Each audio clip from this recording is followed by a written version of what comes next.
Assalamualaikum warahmatullahi wabarakatuh. Halo semuanya, kembali lagi dengan saya Aulia Rahmayani, NIM 24011130007. Saya dari kelas A, Ganjil, Program Studi Pendidikan Kimia, Fakultas Ilmu Tarbiyah dan Keguruan, Universitas Islam Negeri Raden Fatah, Palembang. Seperti biasa, pada video kali ini saya akan menjelaskan kembali mengenai materi administrasi pembiayaan pendidikan untuk sebagai tugas pada mata kuliah administrasi dan supervisi pendidikan yang diampu oleh ibu dosen kita yaitu Ibu Siti Marfuah MPD. Seperti biasa, langsung saja kita masuk ke materinya. Simak videonya ya teman-teman. Baiklah teman-teman semua, langsung saja saya akan menjelaskan pengertian dari administrasi pembiayaan pendidikan. Nah, pasti teman-teman bertanya, apa itu administrasi pembiayaan pendidikan? Jadi teman-teman semua, administrasi pembiayaan pendidikan ini adalah proses mulai dari perencanaan, penggunaan, pengawasan dana yang digunakan untuk mendukung kegiatan pendidikan agar tujuan ini dapat tercapai secara efektif dan efisien. Selanjutnya, administrasi pembiayaan pendidikan ini mencakup apa aja sih? Nah, mari kita simak satu persatu ya teman-teman. Yang pertama dimulai dari pembiayaan pendidikan ini tuh mencakup pembelian alat kegiatan belajar mengajar, terus ada gaji untuk tenaga pendidik dan kependidikan, terus juga untuk sebagai pemeliharaan sarana dan prasarana, terus ada juga untuk pengembangan program sekolah atau lembaga pendidikan. Tentunya, di administrasi pembiayaan pendidikan memiliki tujuan, yaitu untuk agar pendidikan tuh dapat digunakan tepat sasaran, transparan, dan bermanfaat bagi seluruh pihak. Selanjutnya terdapat juga fungsi-fungsi dari administrasi pembiayaan pendidikan. Kita bahas satu persatu dimulai dari yang pertama yaitu perencanaan anggaran. Yang dimaksud di perencanaan anggaran ini adalah kita tuh menyusun rencana penggunaan dana berdasarkan dengan kebutuhan lembaga. Yang kedua, penganggaran dan sumber dana. Di sini kita menentukan dari mana dana itu diperoleh, apakah kita mendapatkannya dari bantuan seperti dana BOS, atau juga misalnya kita dapatkan dari donasi atau usaha dari suatu lembaga. Selanjutnya yang ketiga itu pengelolaan dan penggunaan dana. Di sini kita harus mengatur bagaimana dana digunakan agar tujuan dan kegiatan pendidikan itu berjalan dengan lancar. Selanjutnya, yang keempat itu ada pencatatan dan pelaporan keuangan. Nah, di sini teman-teman, kita itu semua transaksi, baik itu pemasukan, pengeluaran, nah itu kita harus memiliki buku kas atau buku laporan agar keuangan itu dilaporkan secara transparan dan bisa diaudit. Selanjutnya, yang kelima itu, yang terakhir, pengawasan dan evaluasi. Nah, di sini kita perlu mengevaluasi apakah penggunaan dana tadi itu sesuai dengan suatu rencana dan berdasarkan pada mutu pendidikan atau tidak.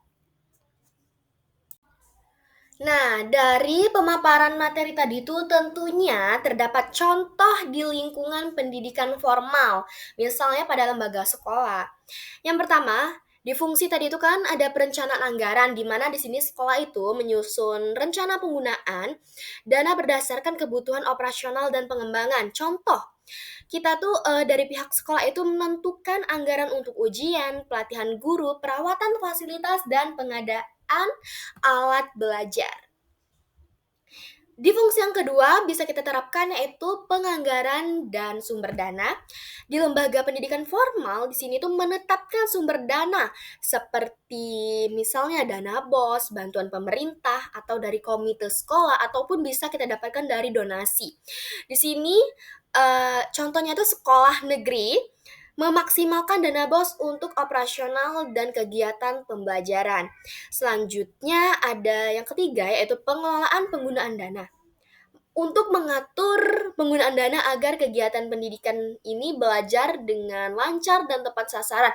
Contohnya dalam pendidikan formal, itu dana digunakan untuk misal kita membeli alat tulis ya, untuk diperlukan dalam kegiatan belajar mengajar, misalnya ada spidol, terus ada juga modul ajar, terus mungkin biaya listrik untuk di sekolah dan mungkin untuk kita memperbaiki fasilitas prasarana dan prasarananya.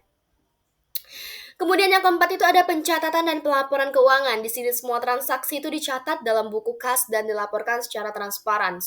Contohnya sekolah itu membuat laporan pemasukan dan pengeluaran bulanan untuk dilaporkan ke dana bos. Dan yang terakhir itu yang kelima ada pengawasan dan evaluasi. Di sini kita harus mengevaluasi kesesuaian penggunaan dana dengan rencana dan peningkatan mutu pendidikan. Contohnya dalam lembaga pendidikan formal itu meninjau apakah dana yang kita gunakan untuk pelatihan guru ini berdampak pada peningkatan kualitas mengajar. Selain contoh penerapan di lingkungan pendidikan formal, bisa juga kita contohkan atau kita terapkan di lingkungan pendidikan non-formal, contohnya pada misalnya lembaga bimbel. Yang pertama di perencanaan anggaran, kita tuh lembaga menyusun anggaran sesuai dengan kebutuhan pelatihan atau kursus ya. Contoh kita menyiapkan anggaran untuk pelatihan instruktur atau pembelian alat praktik dan pembiayaan operasional kelas. Selanjutnya yang kedua itu ada penganggaran dan sumber dana. Di sini menentukan sumber dana seperti iuran peserta, donasi, kemitraan, atau usaha lembaga. Contohnya itu lembaga kursus membuat sistem iuran bulanan untuk membiayai program pelatihan. Selanjutnya yang ketiga ada pengelolaan dan penggunaan dana. Ini untuk mengatur penggunaan dana agar kegiatan pelatihan berjalan efektif. Contoh, kita itu menggunakan dana untuk membeli alat modul pelatihan, membayar listrik, dan perawatan ruang belajar. Selanjutnya yang keempat, ini ada pencatatan dan pelaporan keuangan. Kita harus mencatat setiap pemasukan dan pengeluaran secara tertib ya.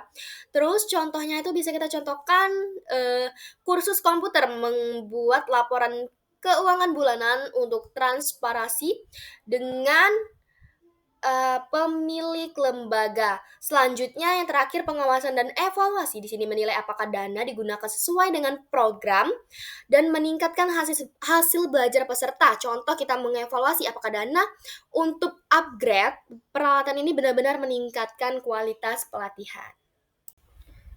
Seperti biasa sebelum kita ke kesimpulan. Adapun relevansi dengan profil lulusan. Nah, di sini tuh kita tuh bisa membekali calon pendidik dan pengelolaan lembaga agar mampu mengatur keuangan secara jujur, hemat, dan transparan. Juga kita bisa membantu lulusan untuk mengelola usaha pendidikan private seperti kursus atau bimbel dengan sistem keuangan yang tertib. Dan kita juga bisa melatih kemampuan perencanaan dan tanggung jawab terhadap penggunaan dana pendidikan, serta yang terakhir bisa menanamkan nilai akuntabilitas dan kejujuran dalam setiap kegiatan pengelolaan lembaga pendidikan. Baiklah, itu tadi pemaparan materi dari saya. Dapat kita simpulkan pada materi kali ini yaitu administrasi pembiayaan pendidikan ini merupakan proses pengelolaan seluruh aspek pendanaan yang mendukung keberlangsungan kegiatan pendidikan. Proses ini itu mencakup perencanaan anggaran, penentuan sumber dana, pengelolaan dan penggunaan dana serta pencatatan keuangan secara transparan hingga pengawasan dan evaluasi untuk memastikan dana digunakan sesuai tujuan. Nah, melalui administrasi pembiayaan yang baik, lembaga pendidikan dapat mengoptimalkan setiap sumber daya finansial untuk meningkatkan mutu layanan pendidikan. Dengan demikian, administrasi pendidikan berperan penting dalam menjaga efisiensi, akuntabilitas, dan keberlanjutan penyelenggaraan pendidikan di berbagai jenjang dan jenis lembaga. Nah, teman-teman, sudah selesai materi kita mengenai administrasi pembiayaan pendidikan. Semoga apa yang sudah saya jelaskan tadi dapat menambah ilmu teman-teman semua, dapat bermanfaat bagi teman-teman semua. Apabila masih banyak kesalahan, saya mohon maaf pada Allah, saya mohon ampun. Kita ambil baiknya dan kita buang buruknya. Sampai jumpa di next video. Saya akhiri, wassalamualaikum warahmatullahi wabarakatuh.